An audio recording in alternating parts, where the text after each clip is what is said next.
Hello everyone, welcome to Leads Create. So today we are back again with a new video. काफ़ी सारे concerns आजकल students के आते हैं regarding their low scores and mocks, या फिर जिनका DILR सॉल्विंग हो ही नहीं पा रहा, वो बहुत ज़्यादा टाइम भी इन्वेस्ट करते हैं but still they are not able to improve. क्या करना चाहिए उनको? एंड कुछ नंबर्स आपकी स्क्रीन पे अवेलेबल हैं, तो आप सोच में अभी डूबे होंगे कि यार वो नंबर्स क्या हैं। अभी मैं वो सस्पेंस जो है वो नहीं ओपन कर रहा। थोड़ी बात करते हैं पहले एक्चुअल में LRDI इम्प्रूवमेंट होता कैसे है, ये प्रोसेस कैसे वर्क करता है, then we will come back to these particular numbers. सबसे पहले तो logical reasoning and data interpretation एक ऐसा सेक्शन है जिसमें कोई भी टॉपिक इन्वॉल्व नहीं है। तो आप ये मत सोचिए कभी भी कि मेरा logical reasoning and data interpretation में सिलेबस कंप्लीशन नहीं हुआ है तो मैं कोई नए क्वेश्चंस को सॉल्व नहीं कर पाऊंगा या कर पाऊंगी। कभी भी नहीं ऐसा होता। ये क्वांट्स की तरह का सब्जेक्ट नहीं है जिसमें मुझे टॉपिक्स को पढ़ना पड़ेगा, उसके बाद ही मैं सॉल्विंग को कर पाऊंगा। DILR है हमारा जो एप्टीट्यूड सेंस है कि किस लेवल पे मेरा एप्टीट्यूड है, उस हिसाब से मैं सॉल्विंग जो है कर पाऊंगा। तो इवन इफ आपने टॉपिक्स ना भी किए हों then also you will be able to handle these puzzles. Maybe थोड़ा टाइम ज़्यादा लगे क्योंकि वो एक्यूमेंट नहीं है अभी उन चीज़ों को हैंडल करने का, बट इवेंचुअली चीज़ें इंप्रूव होती हैं जैसे जैसे मैं टाइम उसमें इन्वेस्ट करता हूँ।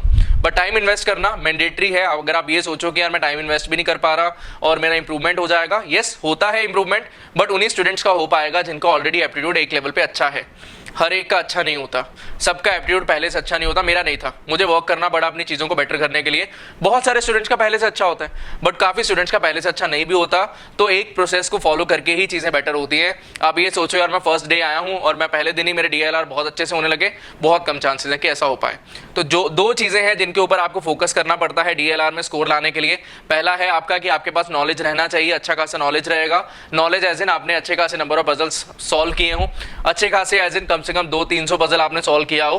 कैट ओरिएंटेड पजल्स, बेसिक नहीं कि बेसिक अरेंजमेंट्स करते जा रहे हैं जो कैट में आता भी नहीं है। एक कैट लेवल के puzzles, CAT oriented puzzles rather than CAT level को स्टूडेंट जो है वो लेवल ऑफ डिफिकल्टी के हिसाब से जज करने लगते हैं। कैट ओरिएंटेड पजल्स मतलब जिस तरह के क्वेश्चंस कैट में पूछे जाते हैं उससे रेलेवेंस रखते हो वो पजल्स। अगर आप 200-300 तक सॉल्विंग कर रहे हो तो वो एक अच्छा नंबर है, सो दैट आप कैट के क्वेश्चंस को अच्छे से हैंडल कर पाओ, सिचुएशन में आ जाओ। पहला है नॉलेज हो जाना।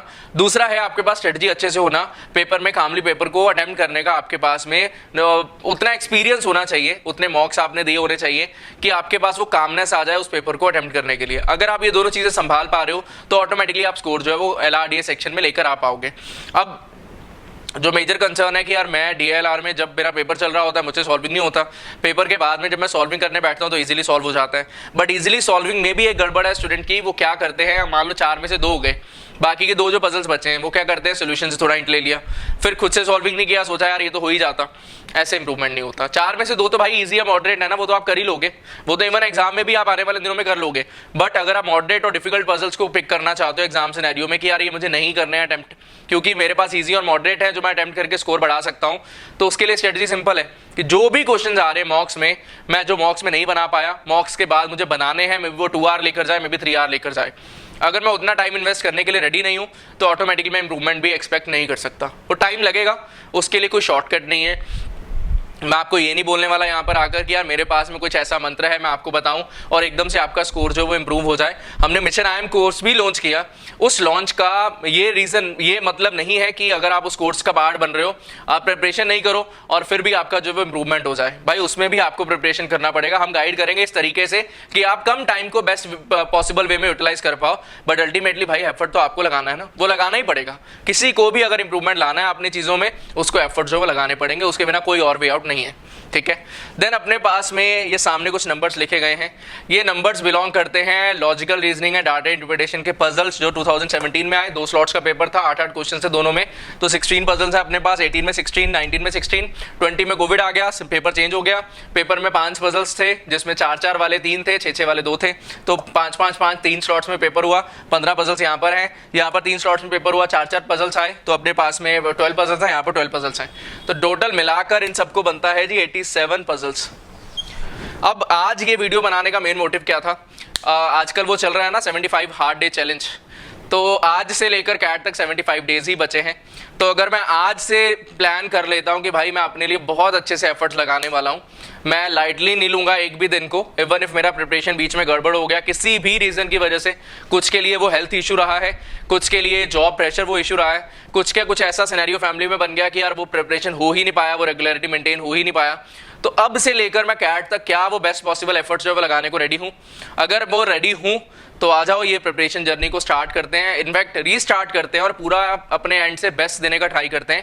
मैं ये स्टार्ट करने वाला हूँ कैट के लास्ट जो भी पजल्स है, जो भी कैट के अवेलेबल हैं 17 से लेकर 22 तक, सारे के सारे पजल्स FB ग्रुप है हमारा, वहाँ पर मैं अपडेट करना स्टार्ट करूंगा। रोज एक पजल, कई बार 2 पजल, कई बार 1 पजल अपडेट होगा। एंड वो पजल का जो है वो डिस्कशन वीडियो अपडेट करूंगा कई बार वहीं के वहीं जो मैं डिस्कशन में बता दूंगा कि कैसे इसका सॉल्विंग कर सकते थे, क्या पीक पॉइंट से, सो दैट आपको अच्छे से आइडिया लग जाए। और ये बहुत ही ज्यादा इंपॉर्टेंट पजल्स होंगे एक आइडिया लेने के लिए कि एक्चुअल कैट में क्या चीजें जो वो चेक करी जाती हैं। तो इनको कवर करना वैसे भी मैंडेटरी था आपके लिए, ये मैं आपको कवर करा दूंगा। FB ग्रुप आप ज्वाइन कर लेना, मैं ट्राई करूंगा इंस्टाग्राम पे भी डाल दूं फोटो को, तो आप इंस्टाग्राम भी फॉलो कर सकते हो, मैं लिंक आपको डिस्क्रिप्शन में दे दूंगा। तो ये 75 डेज का बेस्ट पॉसिबल वे में हमें यूटिलाइजेशन करना है, सिर्फ और सिर्फ DILR सेक्शन के लिए नहीं, क्वांट्स एंड VARC सेक्शन के लिए भी। अगर आप अपनी प्रिपरेशन को सही से हैंडल नहीं कर पा रहे हो तो मैं आपको जरूर सजेस्ट करूंगा मिशन IM कोर्स जो है वो ज्वाइन करने का, क्योंकि आप अपने एंड पे अगर यूटिलाइजेशन नहीं कर पा रहे हो तो हमें पता है हम आपका बेस्ट पॉसिबल वे में यूटिलाइजेशन करा सकते हैं।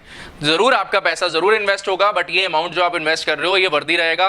इस चीज के लिए मैं आपको जो है वो अश्योरेंस दे सकता हूँ, जरूर आप उसके लिए एनरोलमेंट ले सकते हो अगर आपका प्रिपरेशन अच्छे से नहीं चल रहा हो। बट अगर आप ऑलरेडी सही से कर रहे हो, कोई प्रॉब्लम ऐसा चाह नहीं रहा, तो कोई जरूरत नहीं है कि आपको कोर्स अलग से बाय करो, आपका अपने से अच्छे से मैनेज हो पा रहा है, you can still do that, कोई प्रॉब्लम वाली बात नहीं है। अब मैं इन पजल्स की बात कर रहा था, रोज FB ग्रुप पे स्टार्ट हो जाएंगे, 75 डेज है, 75 डेज में अपने को 87 पजल जो है वो कवर करनी है। तो अगर इजी पजल्स रहेंगे मैं 2 पजल डाल दूंगा, जब हार्ड पजल होगा तो 1 पजल डाल दूंगा। रोज का अपना प्रैक्टिस चलता रहेगा। बस एक चीज इंपॉर्टेंट है, मैं आपको वो चीजें याद कराने वाला हूं जब आपने प्रिपरेशन स्टार्ट किया था। जो लोग लास्ट ईयर कैट दे चुके हैं या जो फर्स्ट टाइम भी दे रहे हैं, जब आपने प्रिपरेशन स्टार्ट किया था आपके होप्स बहुत ज़्यादा हाई थे कैट को लेकर कि यार मैं तो 99 प्लस लेकर आऊँगा, मैं दिन रात एक कर दूंगा, मुझे तो 30 लाख वाला कॉलेज चाहिए, मुझे इतना प्लेसमेंट चाहिए, उतना प्लेसमेंट चाहिए, गाड़ी चाहिए, बंगला चाहिए, ये सब कुछ चाहिए। बहुत है, हमारी जो होप्स थी ना वो बहुत हाई थी। बट जैसे जैसे हार्डवर्क डालना स्टार्ट होता है, जैसे जैसे थोड़ा काम करना हम स्टार्ट करते हैं, वैसे वैसे ना हमारी एनर्जी जो है वो डाउन होती रहती है। हम लोग स्टार्टिंग में बहुत ज़्यादा हाई पीक पे चल रहे थे कि यार मैं ये कर दूंगा, मैं वो कर दूंगा। अभी जैसे जैसे जैसे जैसे जर्नी के क्लोज पहुंच रहे हैं, वो होप्स जो है वो कम हो रही है, एनर्जी भी कम हो रहा है। उस एनर्जी को हमें एक साथ इकट्ठा करके प्रिपरेशन को रीस्टार्ट करना है कि भाई अब से लेकर कैट तक रिलैक्सेशन वाला मोड खत्म करके रखूंगा, बेस्ट पॉसिबल एफर्ट दूंगा। जो होना होगा वो तो देखो वो होना ही है, बट मैंने अपने एंड से अगर एफर्ट बेस्ट पॉसिबल वे में दे दिया होगा ना, तो आप इवन इफ एग्जाम जो है वो आपका प्रिपरेशन अच्छे से नहीं भी हुआ, पूरा एंड तक वो आप नहीं कर पाए जो एग्जैक्टली आप चाहते थे, बट फिर भी आप आउट परफॉर्म कर दोगे अपने आप को। आप देखोगे कैट में आप बहुत अच्छा स्कोर जो है वो कर पाओगे अगर आपने इन डेज को अच्छे से यूटिलाइजेशन किया। क्यों ऐसा क्यों होता है? क्योंकि जब आप प्रिपरेशन कर रहे हो ना तो अंदर से एक हैप्पी फीलिंग रहता है। अगर यहीं पे वो गिल्ट का फीलिंग होना तो ऑटोमेटिकली एनर्जी डाउन होता है। वो एनर्जी जो डाउन हुआ है वो एक्चुअल में पेपर में भी रेप्लिकेट हो जाती है, आप उतना अच्छे से परफॉर्मेंस नहीं दे पाते हो। और कम नॉलेज के साथ भी अगर आप खुश हो, पॉजिटिव फील कर रहे हो अपने प्रिपरेशन को लेकर, आप बेटर जो है वो मॉक्स में भी स्कोर लेकर आ पाओगे और कैट में भी आपका स्कोर अच्छा आ पाएगा। तो ये चीजें रेगुलर स्टार्ट कर देना। मैंने पुराना जर्नी इसलिए स्टार्ट कराया क्योंकि मुझे पता है जैसे ही मैं पहला पजल डालूंगा there will be a lot of students who will be solving these puzzles.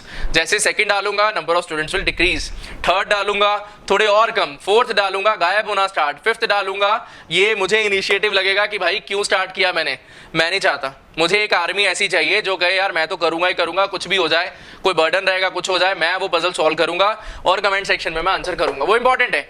आप जब आपस में कंपटीशन में आओगे कि यार मैं सॉल्विंग जो है वो कर रहा हूं, बाकी लोग भी सॉल्विंग कर रहे हैं, मैं उनसे पहले कर रहा हूं या वो मुझसे पहले कर रहे हैं, अगर आप अपना सॉल्विंग डालना चाहते हो अपना सॉल्विंग भी डालो। मैं वो भी देख पाऊंगा कि यार आपने किस वे में सॉल्व किया, क्या आपने अननेसेसरी स्पेस यूज किया, साथ में अपने आंसर डालो, साथ में अपना सॉल्विंग डालो कमेंट सेक्शन में, वो आपके लिए बहुत ज्यादा अच्छा रहेगा। ठीक है, सो आई होप सो कुछ चीजें आपको क्लियर हुई होंगी। LRDA के लिए 2 चीजें, पहला नॉलेज वो हम लोग यहाँ पर गेन करेंगे बहुत सारी, दूसरा हमारा स्ट्रेटजी के बारे में बात करूंगा, थोड़ा सा लेटर स्टेज में आपकी प्रैक्टिस करा दूं। जो ईजी के ऑलरेडी एनरोल्ड स्टूडेंट्स हैं या जो मिशन IM कोर्स में होंगे उनका तो देखो लाइव क्लास में हम लोग मॉक डिस्कशन करने वाले हैं, तो ऑटोमेटिकली आपको आइडिया लग जाएगा कैसे हैंडल करना है। यूट्यूब पे भी मैं कुछ वीडियोस डालूंगा सो दैट आपको इस चीज का आइडिया लग जाए। So that will be all. ये 75 हार्ड डे चैलेंज 2 वीडियोस को देखते हो ना बड़े खुश होकर, आपको मोटिवेशन आती है वो 1 मिनट के लिए किसी और के लिए, वही मोटिवेशन को हमें अपने लिए यूज करना है कि यार मैं भी 75 हार्ड को अच्छे से यूटिलाइजेशन जो है वो कर सकता हूँ। So that is all for this particular video. Thank you and happy learning, all the best for preparations, bye bye.